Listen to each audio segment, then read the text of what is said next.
하나님의 말씀은 역대상 17장부터 역대상 18장을 중심으로 해서 말씀을 증거합니다. 역대상 먼저 17장을 펴주십시오. 이 말씀을 다 읽지 않고 몇 절만 읽겠습니다. 역대상 17장 1절 2절입니다. 죄송합니다. 17장 16절부터인데 앞부분도 말씀이 나오겠습니다만은 오늘 본문에 나와 있는 대로 16절을 보십시다. 1절, 2절 봅니다. 16절, 17절 봅니다. 역대상 17장 16, 17절 다 같이 시작. 다윗 왕이 여호와 앞에 들어가 앉아서 이르되 여호와 하나님이여 나는 누구이오며 내 집은 무엇이기에 나에게 이에 이르게 하셨나이까. 하나님이여 주께서 이것을 오히려 작게 여기시고 또 종의 집에 대하여 먼 장래까지 말씀하셨사오니 여호와 하나님이여 나를 존귀한 자들같이 여기셨나이다. 아멘. 이제 27절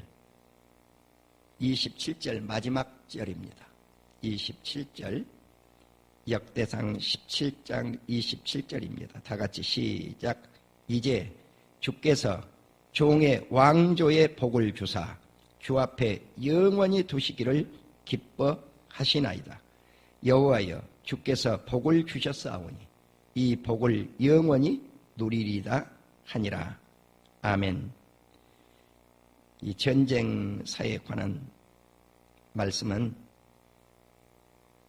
다 읽지 않고 18장 1에서 6절까지만 읽겠습니다. 다윗이 이 전쟁에서 모든 전쟁에서 승리를 합니다. 18장의 내용은 6절까지만 읽겠습니다. 다 같이 시작.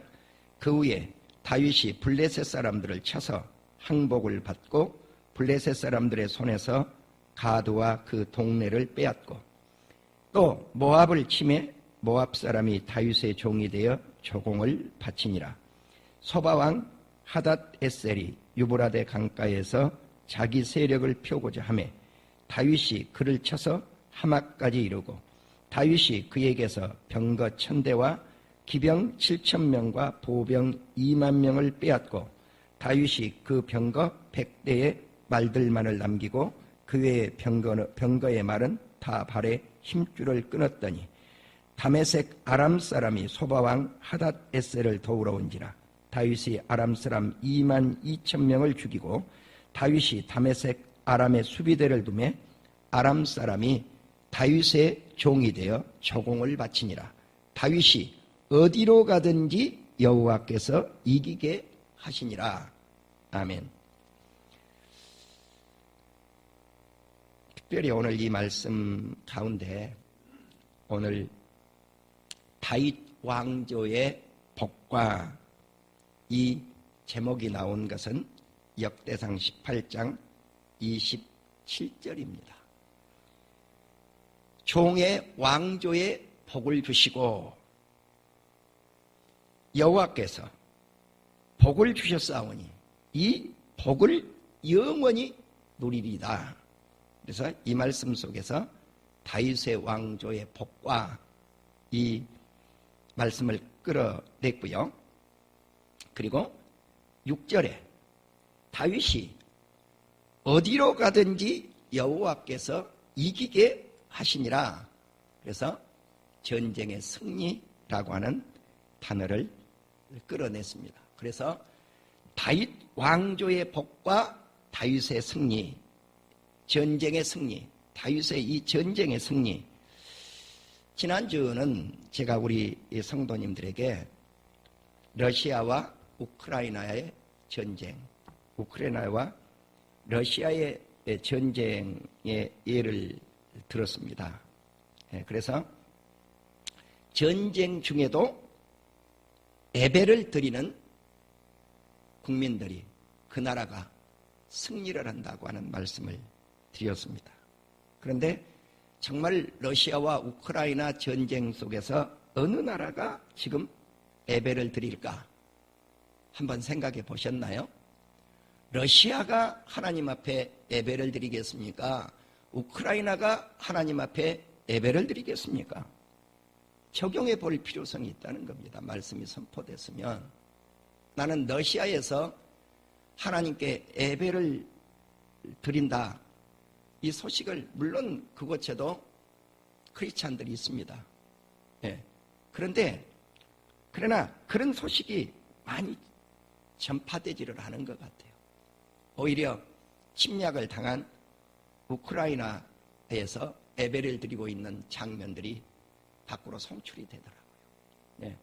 지난번에도 제가 말씀을 드렸는데, 그곳에 개신교인들, 특별히 유대인들 가운데 예수 그리스도를 믿고 크리스찬들이 된 사람들이 있습니다. 이 사람들 예배드리는 장면을 몇 컷을 제가 보았는데 놀라워요. 정말 이 나라가 지금 전쟁 속에서 있는 나라인지 의심할 정도로 평상시 하나님 앞에 단정하게 옷을 갖추어서 하나님 앞에 예배드리는 그 모습 그대로 전쟁 속에서도 예배를 드리고 있는 모습을 볼 수가 있었습니다. 또 지난주에도 제가 이런 한 예를 들었습니다.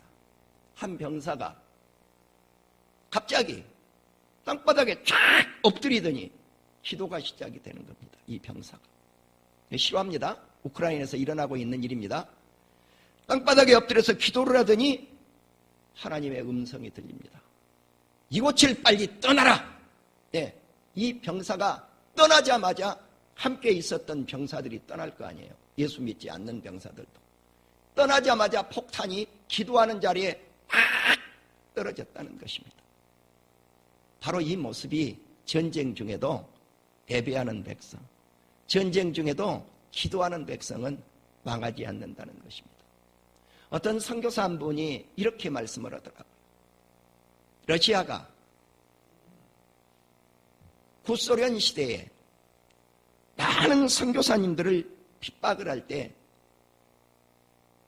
어느 나라로 피신을 했는가? 우크라이나로 피신을 했다는 거예요. 많은 선교사님들이. 그래서 그곳에서 발판을 새롭게 선교지를 선택을 해서 예수 그리스도를 전했다는 것입니다. 여러분, 바로 그곳이 우크라이나입니다. 내가 지난주에 언급을 하지를 못했습니다만은 그 이후에 제가 우리 성도님들 수요 예배 때라든가 새벽 기도를 나오신 성도님들에게는 말씀을 올렸습니다. 바로 이 전쟁 속에서 이스라엘과 유태인들과의 관계가 어떻게 될 것인가? 놀라웠게도 세계에 뿔뿔이 흩어져 있는 유대인들 가운데 네 번째 많이 살고 있는 나라가 현재 우크라이나예요. 러시아가 한 세 번째 많이 살아요. 그런데 이 전쟁이 끝나면 이스라엘 땅으로 많은 사람들이 이제 고토를 향해서 돌아올 것이다. 이스라엘은 벌써 50채의 집을 장만해 놓은 거예요. 네. 유대인들이 돌아오면은 정착할 수 있는 준비를 벌써 하고 있는 거예요. 그런데 우리 대한민국에도 어떻다고 했습니까? 가장 어린 우크라이나 소년이 가족들을 찾아서 대한민국에 입성했습니다. 제가 또한 소식을 들으니까 우크라이나의 사람들이 이제 어느 나라로 귀화를 할 텐데 대한민국으로도 귀화를 하게 될 것 같다. 그 사람들 가운데 어떤 사람들인가? 고급 인력 가운데 우주항공 이런 기술자들, 핵기술자들 이런 사람들이 한국에 정착할 것 같다라고 하는 소식을 전하고 있는 것도 들을 수가 있었습니다. 그러니까 세계에 어떤 사건이 하나가 터졌으면 이것이 그들의 문제만이 아니고 우리들의 문제로 직결이 된다는 거죠. 만일에 이번에 이 전쟁에서 러시아가 승리를 해버리면 대만이 위태롭습니다. 거의 그렇게 내다봅니다. 예. 왜 대만이 위태로운가? 중국이 대만을 친다는 거죠. 그렇게 되면 대한민국도 위태롭다. 네. 여러분, 이것이 오늘날 세상 돌아가는 것이 한 지붕 밑에서 돌아가는 것하고 같습니다. 그러니까 그들의 문제가 아니라 이것이 우리들의 문제라는 거죠. 우리들의 문제. 그래서 오늘 다시 한번 다윗은 어떻게 하면, 그렇다면 어떻게 다윗이 복을 받고 어떻게 모든 전쟁에서 승리를 할 수 있었는지 이 말씀을 통해서 다시 한번 은혜를 받고자 합니다. 사울왕이 죽자 다윗은 헤브론에서 왕위에 오르게 됩니다. 이곳에서 7년 동안 통치를 하죠. 그리고 예루살렘에서 이제 여부스라고 하기도 합니다. 예루살렘의 옛날 이름이 여부스예요. 이 여부스 예루살렘에서 33년을 통치를 합니다. 그러면 이제 33년, 그리고 헤브론에서 7년에서 도합 40년을 왕권을 쥐는데 다윗이 30세에 즉위를 해서 40년간 통치를 했으니까 70세까지 한 나라를 다스리죠. 남쪽 유다도 다스리고 북쪽 이스라엘도 다스려서 통일 이스라엘 왕국을 다스렸던 왕입니다. 2대 왕 솔로몬까지도, 다윗 왕조의 솔로몬까지도 통일 왕국을 다스렸죠. 3대째 르호보암 때부터 분열이 되어집니다. 이 나라가. 자, 그런데 여부수 사람을 쳤어요. 다윗이. 그러니까 예루살렘이 이스라엘 땅이 아니에요. 원래 그 땅은 팔레스틴 사람들이 살고 있었던 고토예요. 여부수 사람을 치고 이제 그 도시를 예루살렘이라고 그랬다고요. 그런데 그 성을 무슨 성이라고 했는가? 우리가 저 멀리 배는 나의 시온성, 이 찬양하지 않아요? 그 시온성이 어디예요? 예루살렘 성이에요. 그런데 이 시온성을 다윗이 칭하기를 다윗성이라고 칭한 겁니다. 그러니까 다시 말씀을 드리면 여부스, 예루살렘, 시온성, 다윗성은 똑같은 말이에요. 자, 그래서 다윗이 이 산성에 살았다라고 해서 다윗성이라고 명명이 됩니다. 이 성을 밀로라고 하는 곳에서부터 이렇게 외곽 담을 쌓기 시작을 했어요. 그래가지고 예루살렘 안으로 성을 이렇게 빙 둘러서 성을 쌓았습니다. 그래서 이제 그래놓고 이 성을 다윗성이라고 명명을 했다. 그런데 어떻게 다윗이 모든 축복을 받게 되었는가 하는 것은 이제 오늘 역대상 17장, 이 말씀은 사무엘하 7장에서도 거의 똑같은 말씀이 나와요. 그런데 제가 본문을 그냥 17장으로 삼은 거예요. 나단 선지자를 통해서 다윗과의 이 왕조가 어떻게 될 것을 하나님이 다윗에게 알려줍니다. 그런데 우리는 여기서 어떻게 하나님께서 다윗에게 이런 축복을 주셨는가 하는 거예요. 다윗은 왕에 오를 때부터 하나님과 함께하는 왕이었습니다. 그러니까 우리가 하나님과 함께할 때 어떤 역사가 일어나는가? 형통한 역사가 일어납니다. 형통한 역사. 오늘날로 말하면 예수 그리스도와 함께하는 사람이 형통한 역사. 예수님의 이름 가운데 임마누엘 뜻이 있죠. 임마누엘. 이 임마누엘 뜻이 뭐예요? 하나님과 함께했다. 하나님과 함께했다. 성경에서 하나님과 함께한 사람들이 수없이 많아요. 그 가운데 가장 많이 하나님과 동행을 했다라고 하는 사람이 요셉입니다. 요셉. 창세기를 읽으면 요셉이에요. 하나님과 함께하니 요셉이 어디로 가든지 만사형통의 축복을 받아요. 보디발의 집에 끌려가서 종이 되었는데도 하나님이 함께 하시니 요셉이 이 가정에 들어간 그날부터 하나님이 그 집에 복을 줘요. 요셉이 들로 가면 들에 복을 줘요. 요셉이 집에 있으면 하나님이 그 집에 복을 줘요. 누구 때문에? 보디발이 잘나서가 아니에요. 요셉 때문에. 그런데 이 요셉이 모함을 받고 감옥에 쳐넣었잖아요, 보디발이. 그래도 감옥 속에서도 하나님이 요셉과 함께 하시더라. 그러니까 감옥의 간수장이 뭘 맡겨요? 모든 살림살이, 감옥의 모든 총무를 역할을 하도록 살림살이를 다 맡겨버려요. 국무총리가 됐잖아요. 감옥에서 나와서 바로왕을 통해서, 바로왕의 꿈의 해석을 통해서. 그때도 하나님이 함께 하시니 하나님의 신에 감동된 사람을 내가 어디 가서 찾겠느냐는 거죠. 바로왕의 기준이에요. 우리는 하나님이 함께하는 사람이 나라를 통치할 때 그 나라는 형통한 역사가 일어납니다. 네. 나는 내가 이제까지 문 대통령을 위해서 기도한 것은 우리 문 대통령께서 회개하고 예수 믿게 하옵소서. 난 그 기도를 제일 많이 했어. 공적으로 할 때. 회개하고 예수 믿게 하옵소서. 네. 나는 차기 정부를 이끌어갈 윤석열 대통령 당선자가 예수님을 잘 믿기를 원합니다. 제가 선거 전이었기 때문에 우리 성도들에게 그런 이야기를 한 적이 없어요. 네. 영향 미칠까봐 이야기는 안 했습니다. 그분은 한 분의 목사님으로부터 안수기도도 받았고 또 받기를 원했고 성경 공부도 했습니다. 네.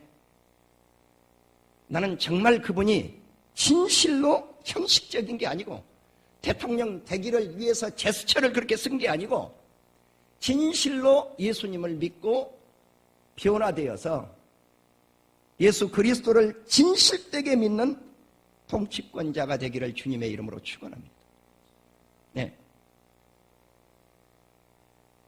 제가 어떤 단체에 가서 대선 전에 기도를 한번 했다 그랬잖아요. 사실이 있습니다. 네. 내가 건의했어요. 만일에 당신들이 정권을 잡으면 교회뿐만 아니고 불교뿐만 아니고 천주교뿐만 아니고 내가 그 예를 들 때 이렇게 예를 들었어요. 미사, 법회, 예배. 왜 제가 기독교 목사인데 가장 마지막에 예배를 나열했겠습니까? 다른 종교가 생각을 할 때, 야, 저놈 봐라. 개신교 목사니까 예배를 맨 먼저 꺼내네. 이러면 문제가 될 것 같아서 가나다 손으로 미음, 미사, 비읍, 법회, 이응, 예배. 내가 이런 말씀을 한번 언제 드렸던 것 같아요. 그 순서대로 그 외에 기타 어떤 종교가 됐든 종교에 관해서는 간섭하지 말아라. 네. 당신들 그거는 지켜라 그랬습니다. 사랑하는 우리 성도 여러분, 우리가 나라의 통치권자가 다윗처럼 하나님과 함께하고 요셉처럼 하나님과 함께하는 이런 나라, 형통한 축복이 있습니다. 그래서 다윗이 그런 사람이었다는 거예요. 다윗이. 오늘 다윗의 역사 속에서 약간 이 순서가 바뀌기는 하겠습니다만은 이제 다윗이 만군의 여호와께서 함께 하심으로 다윗이 점점 강성해졌더라 그랬어요. 예. 누가 함께 하심으로? 하나님이 함께 하심으로 이 나라가 점점점 강성해진 거예요. 이것이 다윗 왕가의 축복이었습니다. 자, 그런데 이제 나단 선지자가 나타나서 이 나라의 한 왕조를 세워서 널리 형통한 역사, 복의 역사를 베풀겠다고 약속을 하는데 이제 사울이 죽고 나서 다윗이 왕위에 올랐잖아요. 그런데 그때 전쟁이 터지기도 해요. 그래서 전쟁은 조금 접어놓고 말씀을 먼저 무엇을 생각을 해보려고 하냐면은 다윗 왕조의 복이 어떻게 임했는가. 하나님이 함께 하시니까 이 나라가 점점 왕성해지는데 두로왕 히람이 사절단을 다윗 왕조에 보냈어요. 그 사절단을 보내면서 그냥 보낸 게 아니에요. 선물을 주는데 어떤 선물을 주었는가? 나무 선물을 해요. 나무, 백향목. 예. 이게 두로왕은 해변가에 있잖아요. 그래서 이 뗏목을 이용해서 두로에서 백향목을 베가지고 쫙 바다로 뗏목을 만들어가지고 예루살렘까지 운반을 했다고요. 그러니까 수로를 통해서 시중해죠. 그 수로를 통해서 운반을 해서 육로를 통해서 이제 예루살렘으로 운반을 해서 다윗 왕궁에 집을 지어요. 그러면 이제 두로왕 히람이 그러면은 사절단만 보내고 백향목만 보냈는가? 나무만 보내면 뭐예요? 나무 다룰 줄 아는 기술자도 보내야 되잖아요. 목수를 보내는 거예요. 또 돌을 잘 다루는 석수도 보낸 거예요. 이렇게 해서 왕궁을 짓습니다.